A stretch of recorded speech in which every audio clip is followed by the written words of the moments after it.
JEE മെയിൻസിന് അടിപൊളി റാങ്കൊക്കെ വാങ്ങി NIT കാലിക്കറ്റിലെ മെക്കാനിക്കലിന് അഡ്മിഷനൊക്കെ എടുത്ത് നിൽക്കുന്ന ഒരു മിടുക്കനാണ് നമ്മുടെ ഇപ്പോൾ ഉള്ളത്. നമുക്ക് വിശേഷങ്ങളിലേക്ക് പോകാം. പേരെന്താ വേണ്ടത്? എൻ്റെ പേര് സോജിത് ടിജു. ആ വീട് എവിടെയാണ്? കാക്കനാട്. ഓക്കെ, റിപ്പീറ്റേഴ്സ് ബാച്ച് ആയിരുന്നോ? അല്ല, ഞാൻ +1 +2 കൂടെ ഇരുന്ന് പഠിക്കുന്ന. ഓക്കെ, ഓൺലൈൻ ബാച്ച് ആയിരുന്നു. ഓൺലൈൻ ബാച്ചും ഓൺലൈൻ ക്ലാസ്സസ് ആയിരിക്കും പ്രൊവൈഡ് ചെയ്യുക. സ്കൂളിലെ ക്ലാസ്സസ് അല്ലാണ്ട് പോകുന്നുണ്ട്. രണ്ടും കൂടെ ഒപ്പം എങ്ങനെയാണ് മെയിൻറ്റെയിൻ ചെയ്ത്? അത് ബേസിക്കലി ഇടയ്ക്കിടയ്ക്ക് നല്ല ലോഡ് ഉണ്ടായിരുന്നെങ്കിലും ഒരു നല്ലൊരു ഷെഡ്യൂൾ വെച്ച് പോയി അതിരാവിലെ എഴുന്നേറ്റ് രാത്രി കറക്റ്റ് ടൈമിന് കിടന്ന് നല്ലൊരു ഷെഡ്യൂൾ വെച്ച് പോയപ്പോഴത്തേക്ക് രണ്ടും മാനേജ് ചെയ്യാൻ പറ്റി. പിന്നെ സ്കൂളിലെ കാര്യങ്ങളായിട്ടും കുറച്ചുകൂടെ ഫോക്കസ് കൊടുത്തത് ബ്രില്യൻ്റ് സ്റ്റഡീസ് തന്നെയായിരുന്നു. കറക്റ്റ് ആയിട്ടുള്ള പ്ലാനിങ്ങിലൂടെയാണ് പഠിച്ചു പോയിട്ട്. അതെ എന്ന് പറയാം അല്ലേ? ഓക്കെ, ഇനി പാരൻസിന് എന്താണ് പറയുന്നത്? ഇപ്പം നല്ലൊരു വിജയമൊക്കെ നേടി അവൻ്റെ ഹാർഡ് വർക്ക് ആണ് അല്ലേ? 100% ഹാർഡ് വർക്ക് കൊണ്ട് തന്നെയാണ്. ദൈവത്തിൻ്റെ അനുഗ്രഹമുണ്ട്. ഇവിടുത്തെ ഒരു നല്ല ഒരു ടീച്ചിങ് മൊഡാലിറ്റി ഉണ്ട്. അത് ഡെഫിനറ്റായിട്ടും അങ്ങനെയുള്ള 3-4 ഫാക്ടേഴ്സാണ് ഇവൻ്റെ ഒരു സക്സസിന് പിന്നിലെന്ന് 100% പറയാനായിട്ട് സാധിക്കും. ചേച്ചി എഞ്ചിനീയറിംഗ് ഫീൽഡ് ആണെന്ന് തോന്നുന്നു അല്ലേ? ഞാൻ എഞ്ചിനീയറിംഗ് ആണ്. ഞാൻ ECE ഗ്രാജുവേറ്റ് ആണ്. അനിയനും കൂടെ ആ ഫീൽഡിലേക്ക് വരുമ്പോൾ എന്താ ഫീൽ ചെയ്യുന്നത്? ഹാപ്പിയാണ്. അമ്മയ്ക്ക് എന്താ പറയാനുള്ളത്? സന്തോഷം, ദൈവത്തിൻ്റെ അനുഗ്രഹം. പിന്നെ ടീച്ചേഴ്സ് ഒരു കാര്യം എടുത്തു പറയാനുള്ളത്, ഏത് സമയത്ത് അതിപ്പം മിഡ് നൈറ്റ് ആണെങ്കിൽ പോലും ഒരു ഡൗട്ടിന് വേണ്ടി ബ്രില്യൻ്റിലെ ടീച്ചേഴ്സിനെ ഫോൺ ചെയ്താൽ അവർ അറ്റൻഡ് ചെയ്ത് നമുക്ക് എന്തോ ഡൗട്ട്സ് ഉണ്ടെങ്കിൽ അവർ ക്ലിയർ ചെയ്ത് തരും. അത് വലിയൊരു പ്ലസ് പോയിൻ്റായിട്ട് ഞങ്ങൾക്ക് തോന്നി. പിന്നെ മോൻ്റെ ഹാർഡ് വർക്കും ഇവരുടെ സപ്പോർട്ടും ദൈവത്തിൻ്റെ അനുഗ്രഹവും എല്ലാം. ജോയിൻ ചെയ്യാൻ പോവാ. പ്ലാൻ ചെയ്തിട്ടില്ല. നമുക്ക് കുറേ മോഡൽ എക്സാംസ് എല്ലാം ഉണ്ടായിരുന്നില്ലേ? നമ്മുടെ ലേണിംഗ് ആപ്പ് ഒക്കെ നല്ല യൂസ്ഫുൾ ആയിരുന്നു കാണുമല്ലോ. മോഡൽ എക്സാംസ് ഒക്കെ എഴുതിയിട്ട് നമ്മൾ എക്സാം എഴുതാൻ വേണ്ടി പോകുമ്പോൾ, നമ്മുടെ മെയിൻ എക്സാം അറ്റൻഡ് ചെയ്യാൻ വേണ്ടി പോകുമ്പോൾ എങ്ങനെയായിരുന്നു അത് ഹെൽപ്ഫുൾ ആയത്? എങ്ങനെയായിരുന്നു? ഫോർ എക്സാമ്പിൾ മെയിൻസ് തന്നെ പോകുന്ന സമയത്ത് എൻ്റെ പല കൂട്ടുകാരും കോച്ചിങ്ങിലല്ലാത്ത കൂട്ടുകാരൊക്കെ പറഞ്ഞിട്ടുണ്ട് ക്വസ്റ്റ്യൻസ് ഒക്കെ പാടായിരുന്നു, നല്ല ഡിഫിക്കൽട്ട് ടൈപ്പ് ക്വസ്റ്റ്യൻസ് ആയിരുന്നു, കണ്ടിട്ടില്ലാത്തായിരുന്നു.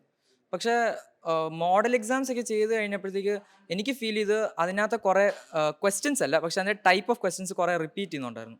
അപ്പോൾ മോഡൽ എക്സാംസ് തീർച്ചയായിട്ടും കുറേ സഹായിച്ചു ഈ എക്സാംസിൻ്റെ ചെയ്യുന്നതിൽ. പിന്നെ മോഡൽ എക്സാംസ് ചെയ്യുന്ന സമയത്ത് ആദ്യം കുറേ അത്രയും നല്ല മാർക്കൊന്നും അല്ല കിട്ടിക്കൊണ്ടിരുന്നത്. പക്ഷെ അത് അവർ ബ്രില്യൻ്റ് നല്ല ടഫ് ക്വസ്റ്റ്യൻസ് ഇട്ട് നമ്മളെ അപ്പം തന്നെ ഇരുന്ന് നമ്മളെ ആ ഒരു ഇതിനു വേണ്ടി പ്രിപ്പയർ ചെയ്ത് വെച്ചേക്കുന്നതുകൊണ്ട് അങ്ങനെ തോന്നുന്ന മാത്രമായിരുന്നു. പക്ഷെ മെയിൻസ് എക്സാം എഴുതിയപ്പോഴത്തേക്ക് നല്ല എളുപ്പമായിട്ട് തോന്നി. ശരിയല്ലേ? നമ്മൾ എക്സാം എഴുതുമ്പോൾ നമുക്ക് കുറേ അപ്പ് ആൻഡ് ഡൗൺസ് ഉണ്ടായിരിക്കും. ആ ഒരു ഫീൽഡിലേക്ക് രണ്ടും കൂടെ +1 +2 ഇതും കൂടെ വേണമെങ്കിൽ കുറേ അപ്പ് ആൻഡ് ഡൗൺസ് ഉണ്ടായിരിക്കും. അതൊക്കെ മാനേജ് ചെയ്യാൻ വേണ്ടിയിട്ട് സ്വന്തം ഇപ്പം ചെയ്യുന്നവരുടെ അടുത്ത്, ഇപ്പം റിപ്പീറ്റ് ചെയ്യുന്നവരുടെ അടുത്ത് എന്താ പറഞ്ഞു കൊടുക്കാൻ വേണ്ടിയിട്ടുള്ളത്? എങ്ങനെ പ്ലാൻ ചെയ്യണം നമ്മൾ? അല്ലെങ്കിൽ അത് എന്തെങ്കിലും ടിപ്സ് ഉണ്ടാകുമല്ലോ? എന്തായാലും ഒരു സക്സസ് ആയി നിൽക്കുന്ന ഒരാളാണ്. അപ്പോൾ എന്തെങ്കിലും ഒരു സക്സസ് ലെസൺ അല്ലെങ്കിൽ എന്തെങ്കിലും ഒരു സക്സസ് സ്റ്റോറി ഉണ്ടാവുമല്ലോ? എങ്ങനെയാണ് പഠിച്ചത്? എന്താ പറയാൻ വേണ്ടിയിട്ടുള്ളവരുടെ അടുത്ത്? ഫോർ എക്സാമ്പിൾ ഞാൻ അംബോട്ടോ ഇക്കോ എന്ന് പറഞ്ഞൊരു ആള് പറഞ്ഞേക്കുന്ന ഒരു കാര്യം ഇപ്പം ഞാൻ കോട്ട് ചെയ്യാൻ പോകുന്നത്.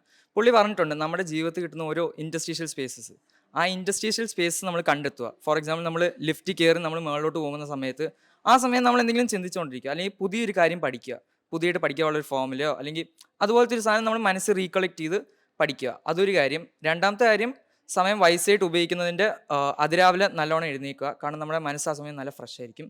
രാത്രി കറക്റ്റ് സമയത്ത് ഉറങ്ങുക. അങ്ങനെ നമ്മളെ മനസ്സിനോ നമ്മുടെ ബോഡിയോ അങ്ങനെ ഒത്തിരി സ്ട്രെസ് ചെയ്യേണ്ട ആവശ്യമില്ല.